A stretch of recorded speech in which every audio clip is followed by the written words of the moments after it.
certainly want to do better than that for you. So now we're going to look at just the details here. To give you some frame of reference, in April, all of our exams were canceled. So that was approximately 6,000 exams. That is completely unprecedented. And if you click again, we can see that in the past 8 years, in the same time period, so for our April exams, in total, we only had 43 displacements. So 6,000 is what we were dealing with this year compared to 8 years totaling 43. So this is a monumental difference in what we're seeing from our previous years. I know that additionally, there were some challenges because we made a decision on canceling the PTA exam early. And that information got out and people were thankful for that. But we didn't have the PT cancellation done as quickly, and that was frustrating to people. The reason for that was we were hopeful that Prometric would actually be able to open prior to the PT administrations, and so we didn't want to cancel and then try and get people back into the queue. So we waited until we had confirmation that Prometric was going to be closed throughout April before we made that decision. And I think that lag time caused some people to jump to the July exam. And then when we made the announcement and we mentioned that we were going to have the May testing windows, people wanted to get back to the April test. We tried to accommodate all the people that wanted to do that, but I know that was a challenge as people moved between exams. Next slide, please. So now we're going to get into the status update. You can go to the next one. This just tells us what April test takers looked like as of this morning. So there's good news here. We have 84% of PTAs that are scheduled or have tested, and we have 92% of PTs who have scheduled or have actually completed their exam. So we do have about 14% of our PTAs who still need to schedule an appointment, and that number is about 6% for PTs. So this is really good news. And I know I mentioned a minute ago that we had people who had appointments that were canceled and some of them were canceled late. So being in that scheduled to test bucket is probably a little scary. You're wondering if you're actually going to be able to test on your date. And at this point, we're aware of only a handful of PTs or PTAs that are currently at test centers where we think there might be an issue. And those people will be notified this week. So overall, we expect that everybody who is currently scheduled will be able to test, which is very positive. The one thing I will say is that there are always things that could be changing with that. So for example, if something were to change in the state and the government or the local authority decides that businesses need to close, well then Prometric would need to accommodate that. So that might result in cancellations. I'm connected. Or if there was a challenge with personal protective equipment. Jeff, can we check on that one to make sure somebody is muted? I think it's Rosemary. My sound is up. Trilla.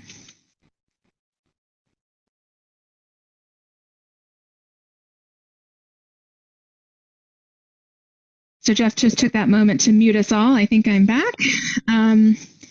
There could be technical issues that arise at a test center or things that might happen at any test center that would cause cancellations, but those are few and far between. So hopefully we're pretty well set with the people who have now scheduled their appointment. And there's also good news in terms of people who don't yet have appointments. We see more Prometric centers opening every day, and they're opening more seats within those centers. So at the beginning of this, we were limited to 10 seats in many test centers due to regulations, and now we're able to expand in those test centers to more than 10 seats and still accommodate the social distancing policies. So that is good news. Additionally, Prometric continues to work on expanding days that those centers are open and where they can the hours. So if they can get more people in to test, they are doing that, which we certainly appreciate. I'm going to transition now to July. Christine, if you want to give us the status on the July test takers. Here's the fundamental things I think people want to know about July. Based on what we know today, we will still have capacity challenges at the Prometric centers when we get to our July exams. This is because the social distancing policies will still apply. And so I mentioned that a minute ago. And what does that mean exactly? That means that in every test center, every other test cubicle will be empty. So that's to give people the distance they need. And so at maximum, a center would be operating at 50% of their usual capacity. So we just have to keep that in mind. Because of that, we've done a couple of things. We have asked for additional seats on our fixed dates. So we have approximately 4,800 seats that'll be blocked for our physical therapist assistants and 6,600 seats for PTs. That is more than we normally ask for. We just need to make sure that anybody who is left who didn't test in April has an opportunity in July. In addition, because of that 50% capacity at test centers, we're adding windows.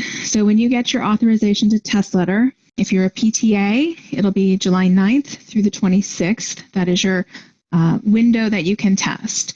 And for PTs, it'll be July 30th through August 31st. The PT window is longer because there are more PTs that need to get tested than the PTAs. Something that's very important to note on this is that the window seats, so the ones that are in July 9th through 26th and the July 30th through 31st, those are intended to be used only if you cannot find a seat on the actual fixed date. So you should always check July 8th if you're a PTA or the 28th and 29th if you're a PT first. If we don't use the seats that are blocked, that causes two problems. One, prometric bases are seat blocking from year to year based on what we do. So we want to make sure we use the seats that they've blocked for us. And the second thing is that if you are testing in a window seat, that's something that another candidate from another testing program could have used. So they might not have the benefit of blocked seats. And if you test in an open window seat instead of a blocked seat, you're really taking an opportunity from another candidate, somebody just like you who's trying to take an important test. Next slide, please. So this just gives us a little preview. I showed you how we were doing on our April test takers who are working through the testing window in May. And we just wanted to give a little preview. This is the group of people that have already registered and in some cases been approved and scheduled to test for the July exam. So I think this is great news that we already have 1,700 PTAs and almost 3,000 PTs who are scheduled with seats at Prometric. I'll point out here that just like in any testing window, and Jeff, you want to mute everybody again?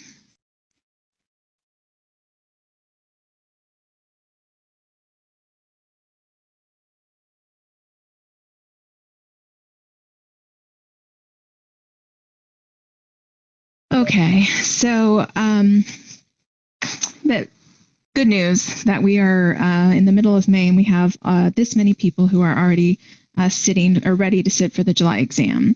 I think I was saying that you still need to make a good faith effort to schedule within the fixed date, and travel still may be required. So this isn't different than any other year. You might have to drive a little way to get to a test center that has an available seat. All right, we're going to transition now. Christine, next slide, please. And you can go ahead and move to the next one as well. We're going to talk about what are the challenges with changing the NPTE program quickly. So I know there are a lot of creative ideas out there. There are certainly things that other testing programs are doing. And so it's natural to wonder, what is it that we're doing? Well, I'll start with, before we ever consider changes to the exam, we have to really think about what is the fundamental purpose of the NPTE. And it's to make sure that people who get licensed have the knowledge they need to perform at entry level. So this is a big responsibility. It's something that we take very seriously. The Federation's mission is all about public protection, and the NPTE is our #1 way of working on that public protection mission with our state boards. It's also important to know that the NPTE is a high-stakes exam. And what do I mean when I say that? It means that there are consequences. It's a big deal, right? If you pass or fail the exam, there's something meaningful that happens as a result of that. So this is something that we take very seriously when we're considering making changes, and we need to be thoughtful about it. So I've listed some of the things that we have to think about before we make changes to the program. And I'll give you an example. So a question came up as to whether or not we would consider changing the cut score. So changing how many questions you have to get right in order to pass the exam, given the difficulty of the current environment and the stress level that candidates are dealing with. Well, the process for setting the CUT score involves a tremendous amount of evidence and data collection. Nancy mentioned how important that is to us as an organization. We go through surveys where hundreds of people comment on what the skills are that are required to be an entry-level professional. We gather input from a number of stakeholders. We have committees and task forces that work on how we design the questions, how we design the standard setting, how we implement things. So it's a very collaborative process. It takes a long time, and it's based on the best evidence we have. So we just don't arbitrarily change that. That is a set thing, and make sure that people who pass the NPTAE have truly demonstrated that they have that entry-level knowledge. Another question we've gotten is, why don't we remove to remote proctoring? And we actually have a detailed FAQ that's available on our website that explains this. But I mean, just if we're going to think about it at a high level, if we say we would think about going to remote proctoring, we'll do one more mute all. If we were to move to remote proctoring, you can look at these categories and go, okay, well, definitely.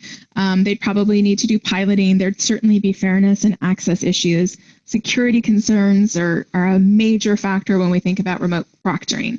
The time to implement, the technical issues and the practical considerations are very, very big for a change like that. So it's not something that we're considering doing right now. We can't do anything like that quickly enough to bring relief for the people who need it with the April testing and the July testing. Christine, let's move to the next section. We're going to talk a little bit about the Prometric situation. And I can tell you that Prometric has been a long-term partner of the Federation of State Boards of Physical Therapy, and they've done a good job for us. And right now, it's not been great, and Prometric knows that, and we know it as well. So we do have this statement from Prometric, and if you're interested, there's actually a letter from them that you can access through our coronavirus webpage, and it's one of our links on that. They're definitely doing everything they can to improve the situation, and I'm going to talk a little bit more in depth about that. Next slide, please, Christine.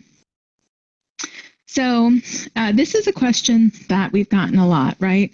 Why does it seem like Prometric is doing such a bad job? Do we really have to use them? And, you know, I've already said that if you've heard some horror stories, they're probably true. And that is unfortunate. The thing I can say is that there isn't another large testing provider out there that's having a much better time with this, right? This is something that's never happened, and it's happening to the entire world, not to mention the entire testing industry. So we've never experienced disruption to this magnitude before. And I have a little fact here. I told you how many, we had almost 6,000 PTs and PTAs that were displaced as a result of Prometric closing, but beyond us, there were almost 450,000 people across the Prometric network that were disrupted. So this is really a massive challenge. It's a massive disruption and a massive challenge. So Prometric systems weren't designed to cancel and reschedule. They were designed to deliver exams, and that's what they have done very well.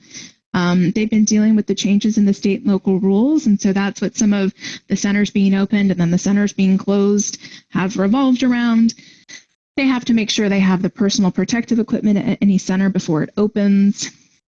There were some generic communications that were issued by Prometric that weren't quite accurate when it came to FSBPT programs, and we've been working with them on all of these issues. They've been very receptive to our discussions and the challenges that we've been having, and certainly working to improve things.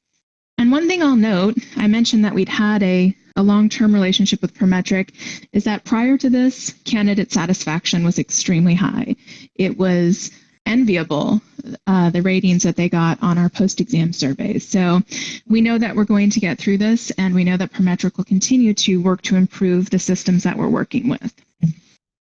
Let's move on to communication efforts.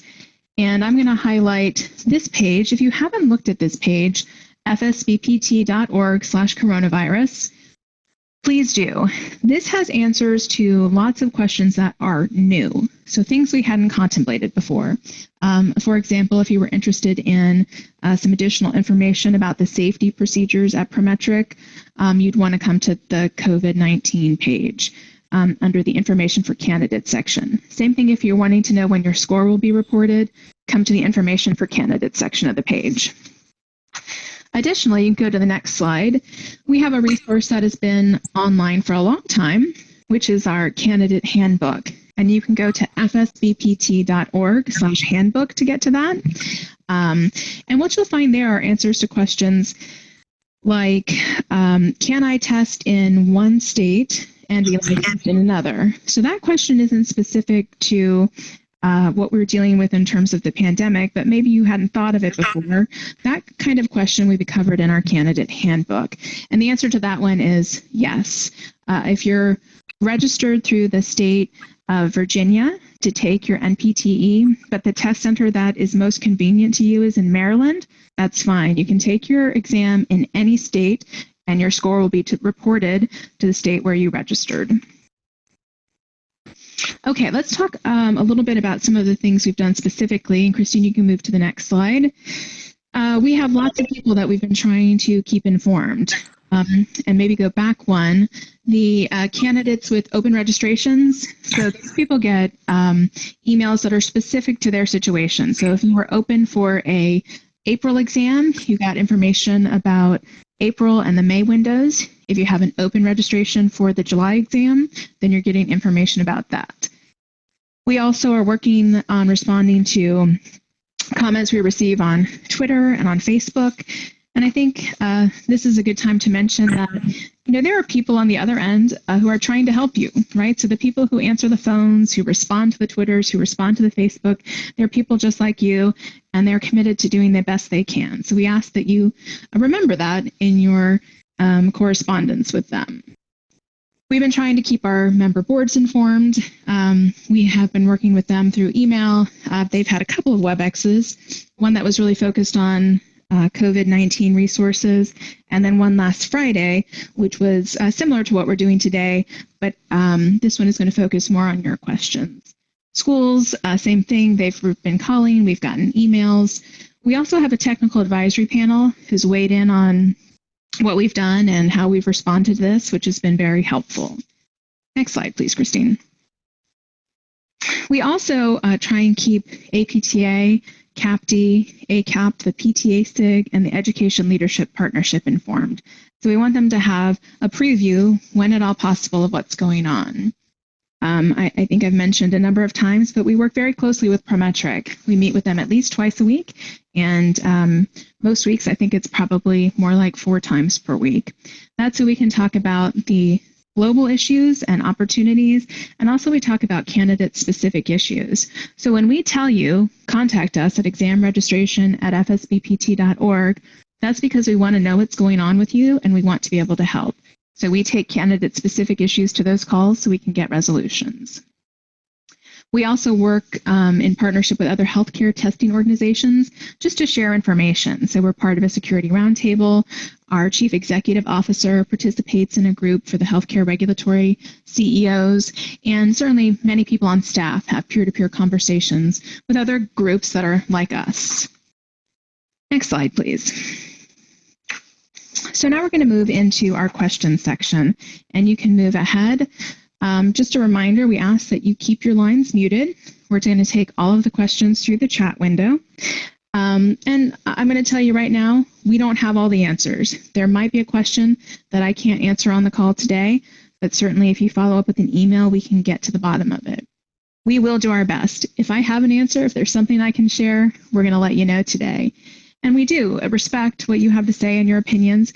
And I know sometimes it doesn't feel like that if you're not getting the answer you're looking for, but we appreciate the fact that you all are taking the time to communicate with us. We'd ask that you respect us in that process as well. All right, so let's move on. We had some questions that have been asked in advance, so I'll start with the next one on the list, and I also see they are coming in through the chat window, but for now, let's move to the next slide. So I think I've given the basic information on this, but all the Prometric centers aren't open because there are a number of factors that have to be considered when determining whether or not they're able to open. So it is not just whether or not the state or local government has a rule in place. Some of the issues could be center specific. So it is possible that one test center in North Carolina is open and another test center is not in the same state. So we have to make sure they have staff, they have the PPE, the facility owner where the Prometric Center is located has agreed that those businesses can be open. Things like that are all factors. Christine, next slide, please. Another common question we've gotten is asking whether or not we'll continue to waive the withdrawal and cancellation fees. And this one is an easy one. The answer to that is yes. So certainly through the July exam, we won't be charging any fees if you need to reschedule. Next slide, please. So as people are getting ready to actually go to Prometric centers, they want to know what Prometric is doing to protect them. So they have given us some specific information on their social distancing guidelines. And again, you can access that at fsbpt.org/coronavirus in the candidate section or on Prometric's COVID-19 webpage. The gist of it is they care a lot about safety, and they always have. Right now, they're doing even more to make sure that all of the keyboards and mice, the testing cubicles are all being wiped down. They have protocols and procedures for check-in that are different. We're asking that candidates wear face coverings. So there's quite a few things that I think people are seeing elsewhere in society that we're also seeing when you go in for your test. I will say that while you're being asked to wear a face covering, we will have you just pull that down so we can check your ID and take your picture, and then you'll be able to put that right back on. Okay, next slide, please. So I see questions coming in, and I'm going to be answering them as I have seen them pop over here. So there are some state-specific issues. So you might be in a state where it's harder to get in contact with the entity that approves you to sit for the exam. And the question is, does the Federation have any control over that, or can we help you? And unfortunately, the bottom line is no. We certainly reach out if we hear from candidates that there is a problem, but if there's an entity that is required to approve exams within a state, that is between that entity and the state.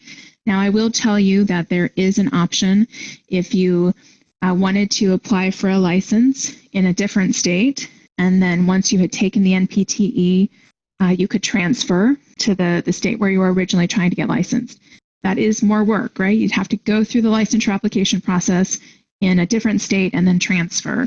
I only offer that in case you're extremely frustrated and you wanted to know if there's anything you can do. There's a question about how we know who's going to be displaced when they currently have a scheduled appointment. So Prometric for the July exams took into account the seats that needed to be closed for social distancing. So hopefully there won't be massive cancellations or displacements based on that. We are auditing, and they might find people that need to have their appointments rescheduled, but we don't think we'll see that on the same scale for July that we did for April, or for the April test takers. We were still figuring out all of the kinks in the system, and I think that has largely been resolved. I will also tell you that Prometric and FSBPT are committed to making sure people who do need to reschedule find out as soon as possible. So we don't anticipate that short notice that we saw with the April test takers in May. There's a question about refunds, and while a candidate who is canceling their appointment with Prometric and needs to reschedule, they actually they can't move the money from one appointment to the next. And so there's certainly been frustration on the speed of the refunds from Prometric. And originally, again, we had sort of a massive number of people who needed refunds, and Prometric was working through that. I think that backlog caused everything to be delayed. At this point, most of that is behind us, and so refunds should be more in their normal time frame, which we would expect is about 7 to 10 days. There's a question about the dates. We have deadlines for our exams, and the answer is that those deadlines will be the same. So if you're trying to register for the July exam, you're not saying, I want to register for the fixed date or I want to register for the window. You are registering for the July exam, and you have to meet the registration deadline, and the state will meet the approval deadline. Okay. There's a question about the October exam. Let's go to slide 39. So we have open registration for the October exams at this point, and the dates for those are on the screen. The PTA exam is scheduled for October 6th and PT for October 27th. So we have large blocks of seats that will be reserved on those dates, approximately 3,500 for PT and 2,500 for PTA. This is a little bit more than we would normally have for the October exams. And at this point, yes, we are planning to have those as fixed dates. Now, I say that, but I will acknowledge that we need additional information before we can make any modifications to that plan. So we'll need to know what's going on with Prometric capacity. Do we still have to conform to the social distancing guidelines? Are all their test centers open? That's one question. We have to see how candidates handle the July exams, right? We're really asking people to use their professional best judgment and schedule on the fixed dates, and only use the windows if they absolutely can't use the fixed dates. So we're giving a lot of latitude there. We need to make sure that candidates respect that, and that we don't need to have a more formal process of, hey, you have to first try a fixed date before you can schedule into a window. And then we don't know the status of the pandemic overall. So we just need a bit more information. For now, though, we've gone ahead and opened registration for the October exam, so that if it is what you want to do, you can go ahead, get registered, approved, and scheduled. Okay. I think you can go back to 27. All right. So the next question is July. For people who registered for the July exam early, you might have received an ATT letter that just had the fixed date on it. And subsequent to that, we issued new authorization to test letters, new ATT letters that had the entire window on it. So if you had already scheduled on the fixed date, you're perfectly fine. And if you hadn't and you now need to avail yourself of that window, you can do that with the ATT letter that you have.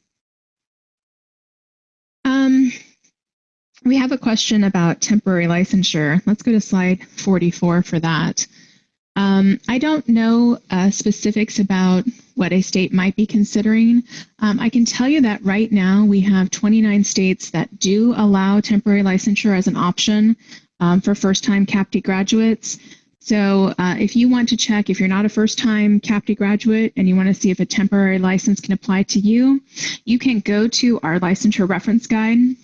It's on the Federation homepage at the bottom in our top resources section, and it's called the Jurisdiction Licensure Reference Guide. Click on that and you'll find this topic of temporary licensure. The Federation's Model Practice Act actually doesn't address temporary licensure, but most states, at least 29 of them, allow some form of it at this point. All right. There's a question about the registration process and whether or not it has changed. And the answer to that is, for students, it hasn't. It's still the same. You'll go to your dashboard, you'll pick the date you want to register for, and fill out the short registration form and pay for the exam. The next question isn't really specific to our current pandemic, but people are wondering how long it takes to receive an authorization to test letter. And it really depends on what state you're from. And let's go to slide 59 for just a minute. If you're from one of the states in green, that is a state that has availed itself of something called our alternate approval process. And so when you register in one of these states, your authorization to test letter is issued very quickly if you meet the Federation's eligibility requirements. So usually it's the next day. If you're in a state that is not in the green color, it means we have to make sure your state has a chance to review and approve your registration before we issue your authorization to test letter. So that takes a variety of time. It depends on which state you're in, and it depends on how many applicants they're having to go through. There's a question about July and when we'll know if there are any further displacements. And I don't have an exact answer on that, but we will add an FAQ. I'll make a note about that to make sure if people are in seats that are not going to be open in July, that we get that discovered quickly and that information out to the appropriate individuals.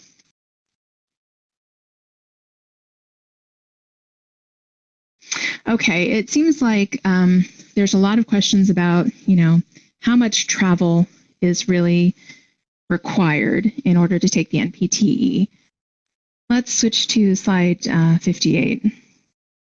So, I said, really, do what you can to take an appointment that is on the fixed date for the July test and only use those extra days in the window if you have to. So can't emphasize enough that you really need to start with the fixed dates. And if there is not an appointment that's within a reasonable distance, it's okay to move to the window. And you say, well, what's reasonable? And I can't answer that question for every person in every situation. So this is, again, where we're going to have to ask you to use your best judgment. So there are parts of the country where there are dozens of prometric centers within 250 miles. In that case, we would really expect that you try and avail yourself of an appointment that's within that 250 miles to take advantage of a fixed date seat. If that's not possible, if there are other factors that require that you move into the window, then you should do that. I would like to point out, though, that there are some reasons that are definitely not okay. If the only appointment time is 8 a.m. and you're not a morning person, that's not a really good reason, right? This exam is offered in most years only 2 or 3 times per day, so lots of people have to take the morning slot. You should take the morning slot on the fixed date if that's the one that's available. It's not okay to switch because you want more time to study, right? These dates are announced years in advance. We expect that students will be ready on the fixed dates when they arrive. Even in the best of times, we get candidates that are unhappy because the test center that is closest to them, and sometimes someone that's on the same block or in the same neighborhood, is full and they don't want to travel to another neighborhood or to the neighboring state. That's really not a good reason to go into the window. If there's a test center that's 10 miles away, 20 miles away, 100 miles away, you could certainly consider taking an appointment on the fixed date.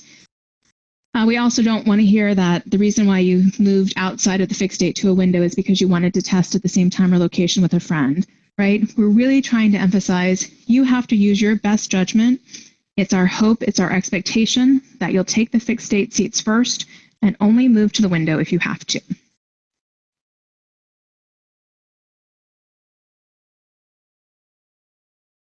Okay.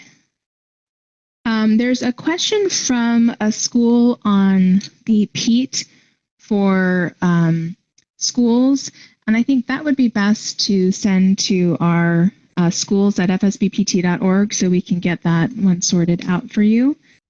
Let's see here. A question about whether or not candidates will be asked to bring their own mask or whether or not they're going to be provided at the test center. We're going to ask that you do bring your own mask. So you won't be allowed to enter the test center if you don't have a face covering of some sort. There's a question about whether or not the current open appointments or available appointments have taken into consideration the social distancing requirements. And the answer to that is yes. To the best of Prometric's ability, those seats that are available now are ones that are valid, and you should be able to test if you pick one of those. If there's a question about displacements, if you are going to be displaced, how will you find out? The answer to that is you'll get an email from Prometric. And again, it should be more than 48 hours prior to your exam. If it's less than that, you'll hear from FSBPT as well, I would expect. Again, we think that that is largely behind us. We were dealing with sort of that mass disruption at the beginning, and things seem to be a little bit calmer now, but we're certainly staying on top of that issue.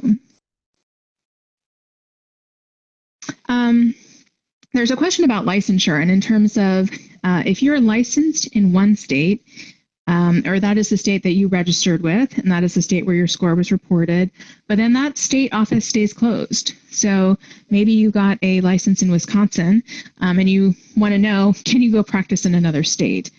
The answer to that is one of two things. If you check on the licensure reference guide or on the COVID-19 resources page, you can see if there are states that are allowing reciprocity. But the answer to could you transfer your score to another state is absolutely yes.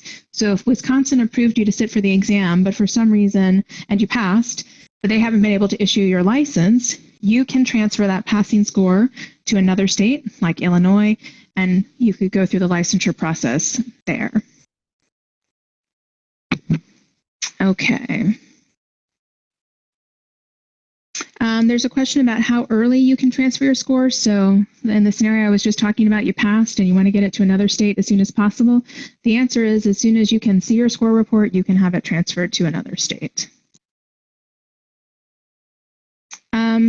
There's a question about changing your test location. So you might have originally scheduled your appointment at a test center that was near your school, and now you've gone home, and you want to know if you can cancel that appointment that's near your school and reschedule at a place near your home. And the answer to that is yes. I'm just going to take a moment here and scroll up to through the questions to make sure I haven't missed any as they've been coming in.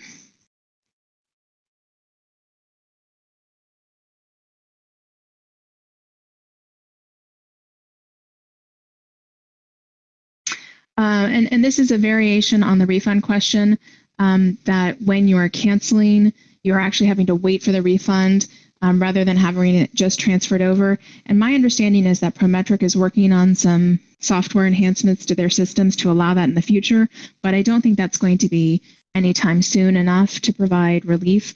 So right now, the answer is yes, you do have to cancel and wait for that refund. And then when you schedule your next appointment, you have to pay for that at the time you schedule it.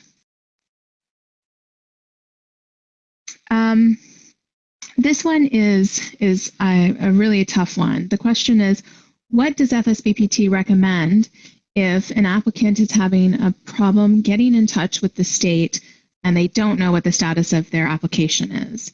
And I can appreciate that that's really frustrating. And the only advice we have is to just keep trying. So if you've been calling, try email. If you've been emailing, try calling. I know that state boards want to help people, just like everywhere else. They've been dealing with this massive disruption and they need to probably work through their backlogs, but you can certainly keep trying. Another option is if you have a record of your attempts and you're really looking for some additional assistance, you can reach out to exam registration at fsbpt.org. There's nothing we can do to get a specific person's application for licensure approved, but certainly if there's an issue with the state, we can call the state and see if there's something that we can do to help them. So we definitely, if you're telling us about the issues, then we can certainly work with states to see if we can resolve them. Okay. And I will note that, as I said, state approval time varies quite a bit. So some states it's within a day or two, and some states it takes a couple of weeks. So don't lose hope because you have registered and paid, but you haven't yet been approved by your state. That process does take a little bit of time.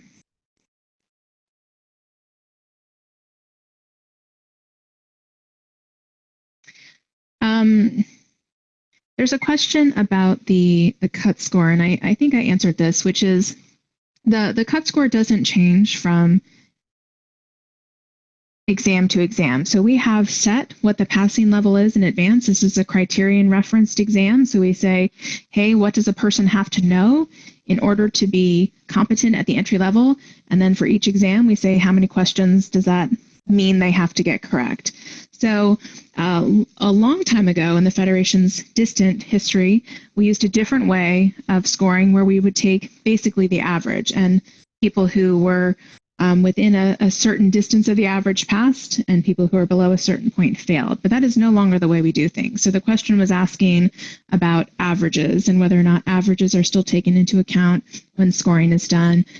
And the short answer to that question is no. It doesn't matter when you test or who else is testing at that time. The passing point is set in a different process. Okay. And we're getting really close on time, but let me see. It looks like we have a couple of questions here.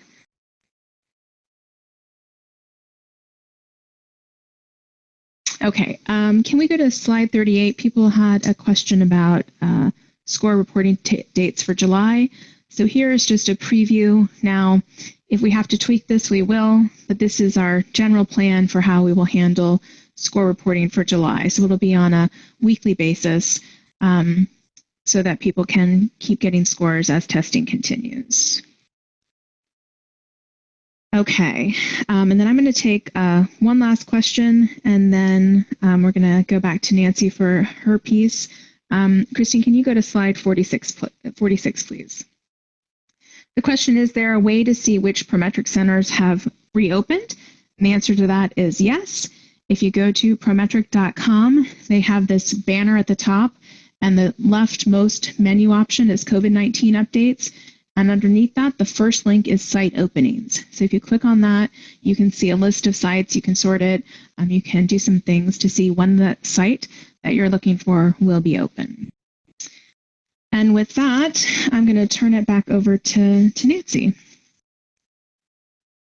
Thank you so much, Susan. Well, thank you very much for being with us this afternoon. As a board and staff, we will continue to be true to our mission and continue to commit to the excellence that you expect and absolutely deserve. We're going to learn from this experience, and we're going to use that knowledge to do what we do well, even better. Again, we appreciate your spending your time. To those of you who are graduates in the class of 2020, we already know what wonderful contributions you're going to make to PT that aren't going to be defined by what was lost over these past few months, but how you have responded and will continue to respond with grace under pressure to achieve your DPT, your license, and begin to practice. We wish you every success in your career. Please stay in touch. Please ask questions. Please stay informed. Thank you.